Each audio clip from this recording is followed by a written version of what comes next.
Hi guys, Demonic Angel, and I just wanted to do a little episode of Kitchen Witchcraft. I don't remember how many of them I've done now. I just kind of do these kinds of videos on different herbal remedies that I find useful and things of that nature, or maybe health tips that maybe I think others would like to know. And it's been a lot of fun lately to be talking to people about President Marbus and some of the positive changes that have happened since they've opened their minds and their hearts to the occult, to President Marbus. President Marbus having to do with health. And I think that's really amazing that there's just other people out there who can relate. I really enjoy that aspect of this.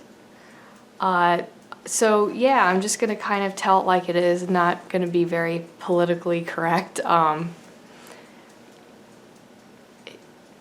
As far as, I mean, this is just the way I grew up. In any case, I remember a lot of the people from the reservation near my house would come into town where pretty much mostly white Mormon people lived, Hispanic people as well. But they would come in for the grocery store because at the time the reservation did not have a grocery store. They just had one of those gas stations because you would have to cross the reservation in order to get to the other side of the state. So they came in for all that stuff, and they some of the Native American kids at school, because there were just a few for various reasons. Some were adopted by the Mormons, and then others just had their families actually lived off the reservation. They would be like getting cases of soda and things like that, or even the kids at school, they would just drink, I'm talking about soft drinks, sodas, pops, whatever you want to call them from wherever you're from. They would drink them hot, and they would make fun of white people for drinking soda cold, refrigerated. I say, yeah, I don't need no ice, and even interactions, just like I said, with people who would come in from the store or just classmates. I was around a lot of these people anyway, because we would take a lot of trips through the reservation. So yeah, they would just, and I thought, how as a kid, I thought, how gross is that to drink hot soda? I don't even drink much soda at all anymore, so soda's just gross altogether. But it is kind of interesting that I kind of know more now about some medical knowledge, as I have just spent lots of time reading about those things. But even when I was like a lifeguard later on, I would still just drink hot coffee, just naturally. I didn't have that intellectualization about that. This was just me just insisting on having hot beverages. Well, it's kind of one of those things that's counterintuitive when you think about it.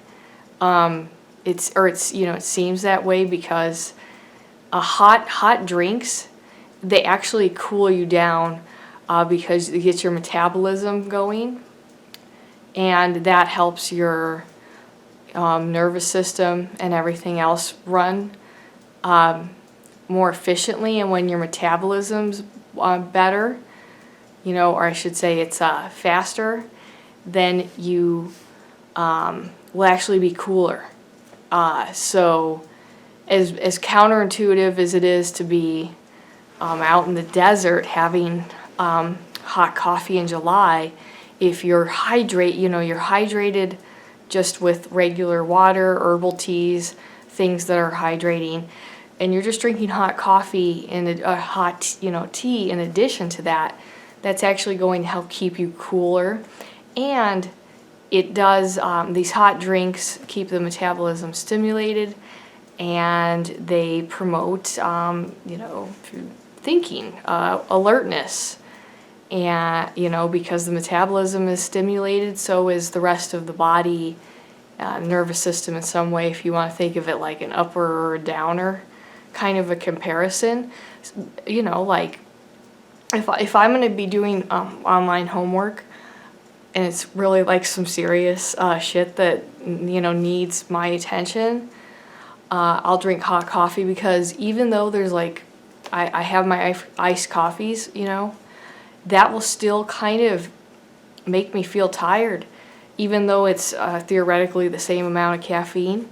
But iced, you know, cool drinks just makes me, you know, makes anybody feel a little bit slower, sleepier, and those kinds of ideas. So just kind of I just thought I would share that. I really think it's a lot of fun to look at ideas that are sort of counterintuitive, kind of like, one of the other ones I've heard is that if you go up, if you have a friend, family member, it's got to be kind of somebody that you're, you know, have some kind of established relationship with, you're close with, you're, you know, back and forth. That's what a relationship is. But you ask somebody for a favor, and, you know, it doesn't matter if it's kind of something that's sort of a ridiculous request, or it's just more of a mundane thing. If somebody can't oblige that, then they'll kind of secretly feel bad, like, oh, I really should have gone out of my way to pick this person up. You know, I really owe Johnny a favor later, right? Well, the next time you ask for something, people will be more likely to give it to you, which sounds, I mean, kind of counterintuitive, but you know, it's a way for, you know, you engaging people, and if somebody already likes you, that really increases the likelihood that they'll come back and do a favor. So if you want to think about it consciously, the best thing to do would be to approach somebody, ask them for something that might be a little bit, that seems like it's not quite feasible, and it's just a little bit drama, maybe a little bit dramatic, flamboyant, and outrageous, and they'll say no the first time.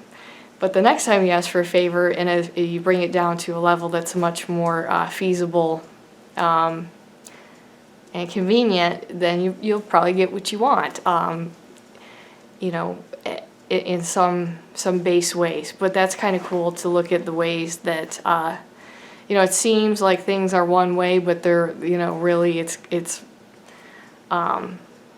got that. It's very much affected by, I think, these polarities.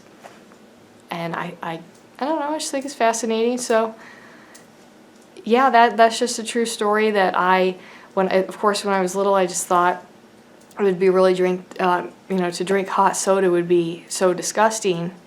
Now, like I said, I just think, why drink it at all? I mean, I really don't I might have one a month or something like that, to be honest, if I happen to be out at like a restaurant and I'm just gonna get like a, you know, burger and fries or something classic, and you know, I'm just like, all right, an iced soft drink. But you know, like, hey, if technically it's totally true. I mean, to learn about that all these years later, that you know, it actually is better to drink hot drinks. So there's exceptions on that, of course. If you have ulcers, stomach ulcers, hot drinks would be, you know, harder on your stomach, since an ulcer is just like an open wound on your stomach, and that wouldn't be a good, you know, advisable situation. Okay, so my ramble is done for now. I'll talk to you guys later.